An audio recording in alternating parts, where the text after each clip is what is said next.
आमचे आईवडील हे फार उदार मनस्क होते.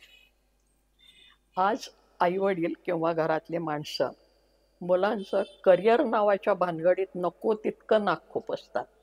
म्हणजे ते पोर जन्माला येऊन दुपट्यातनं बाहेर यायच्या आत आईबापांच्या डोक्याला त्या पोराच्या करिअरची चिंता लागते. याला कुठल्या शाळेत घालायचं, कसं घालायचं, कुठल्या माध्यमात घालायचं, मग त्या शाळेमध्ये न्यायला गाडी असेल का, कार असेल का, बसायला AC रूम असेल का. मी माझ्या आईवडिलांचे किंवा आमच्या पिढीतल्या एकूणच सगळ्या आईवडिलांचे मी आभार अशासाठी मानते माझ्या सगळ्या भावंडांच्या वतीनं की त्यांनी आमच्या करिअर नावाच्या भानगडीत अजिबात लक्ष दिलं नाही.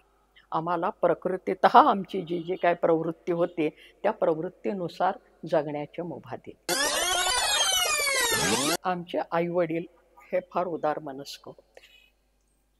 आज आईवडील किंवा घरातले माणसं मुलांचं करिअर नावाच्या भानगडीत नको तितकं नाक खुपसतात. म्हणजे ते पोर जन्माला येऊन दुपट्यातनं बाहेर यायच्या आत आईबापांच्या डोक्याला त्या पोराच्या करिअरची चिंता लागते.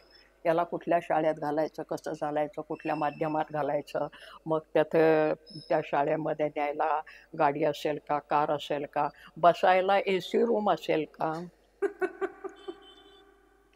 मी माझ्या आईवडिलांचे किंवा आमच्या पिढीतल्या एकूणच सगळ्या आईवडिलांचे मी आभार अशासाठी मानते माझ्या सगळ्या भावंडांच्या वतीनं की त्यांनी आमच्या करिअर नावाच्या भानगडीत अजिबात लक्ष दिलं नाही.